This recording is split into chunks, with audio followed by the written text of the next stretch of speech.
یاسر صاحب گاؤں کے عزت دار و خوددار آدمی ہیں۔ وہ شہر میں کسی بینک کے سیکیورٹی گارڈ تھے۔ مہینے کے آخر میں 2 دن کے لیے اپنے اہل خانہ سے ملنے کے لیے آیا کرتے تھے۔ وہ جب گھر آتے تو اپنی دونوں بیٹیوں کے لیے کچھ کھانے کے لیے ضرور لاتے۔ آج مہینے کا آخری دن تھا اور وہ خوش تھیں کہ آج ابا گھر آ رہے ہیں۔ عالیہ ناشتہ تو کر لے، اس کی امی نے کہا۔ نہیں اماں، ابا کے ساتھ ناشتہ کروں گی۔ تیرے ابا تو دوپہر تک پہنچیں گے، اس وقت تک بھوکی رہے گی کیا؟ اماں 8 تو بج گئے ہیں، بس 2 بھی ہونے والے ہیں۔ شفقت بیگم بھی مسکرا کر خاموش ہو گئی۔ وہ جانتی تھی کہ جب تک اپنے ابا سے مل نہیں لیتی اسے چین نہیں آئے گا۔ کچھ ہی دیر میں رخسانہ باجی دوڑتی ہوئی آئیں اور بتانے لگی کہ ماموں یاسر کا فون آیا ہے۔ اماں نے تو باجی کی دوسری بات نہ سنی اور بھاگتے ہوئے رخسانہ باجی کے گھر چلی گئی۔ رخسانہ باجی کی والدہ اور اماں سہیلیاں تھیں۔ چونکہ ہمارے گھر میں فون کی سہولت میسر نہ تھی، لہٰذا ہم ان کے گھر کے نمبر سے ہی رابطہ کرتے تھے۔ باجی سب خیریت ہے نا؟ ابا تو گھر آنے والے ہیں تو وہ فون کیوں کر رہے ہیں؟ میرے پوچھنے پہ بھی رخسانہ باجی نے کچھ نہ بتایا۔ مجھے تو چین نہیں آ رہا تھا۔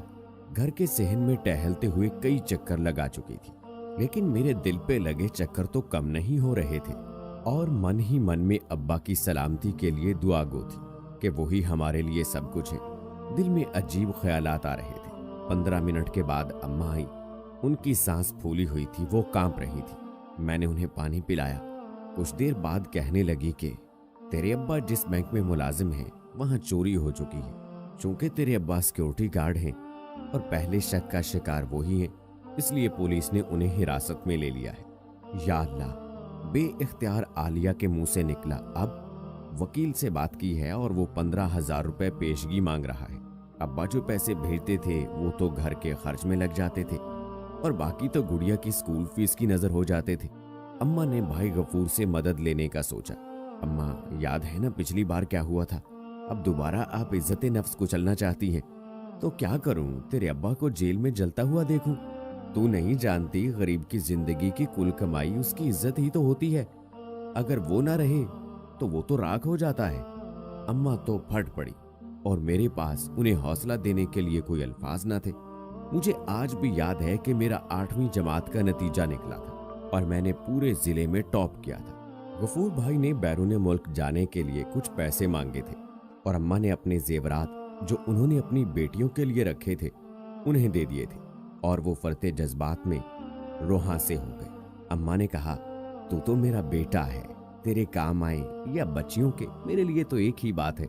بھائی نے ہوائی اڈے کے لیے روانگی سے قبل میرے سر پر ہاتھ پھیرا اور مجھے محسوس ہوا کہ ابا کے علاوہ بھی کوئی ہے جو مجھے اڑان بھرنے میں میری مدد کرے گا۔ آپ مجھے پائلٹ بنوائیں گے نا؟ ابا کہتے کہ بہت پیسے لگتے ہیں، تیرا ابا فرانس میں کام نہیں کرتا۔ آپ تو فرانس جا رہے ہیں نا؟ بھائی نے مسکراتے ہوئے کہا ہاں بھائی ضرور، جتنی چاہے اڑان بھر لینا۔ میں خوشی سے چلا اٹھی۔ مگر کچھ عرصے کے بعد جب اماں کو فالج کا اٹیک آیا تو بھائی کو فون کیا کہ اماں کا علاج کروانا ہے، تو انہوں نے صاف انکار کر دیا کہ میں تو ابھی سڑک پر رہ رہا ہوں، کوئی نوکری بھی نہیں ہے۔ تو ابا نے ان کے حق میں دعا دیتے ہوئے فون بند کر دیا۔ بھلا ہو بڑے چودھری کا۔ جب انہیں ہماری پریشانی کا معلوم ہوا تو اماں کا علاج کروایا۔ ہم بہت خوش تھے کہ اماں واپس آ گئی ہیں۔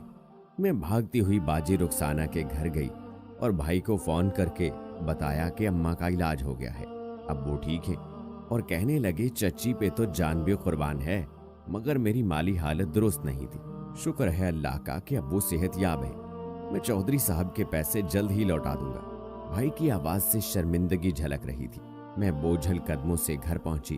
جب میں گھر پہنچی تو ماسی شمیم آئی ہوئی تھی اور وہ بتا رہی تھی کہ 2,50,000 کی زمین بھائی نے خریدی ہے، اور میرے کانوں میں بھائی کی کانپتی ہوئی آواز گونجنے لگی کہ مالی حالت تنگ ہے، پریشان ہوں، سوچ رہا ہوں واپس آ جاؤں۔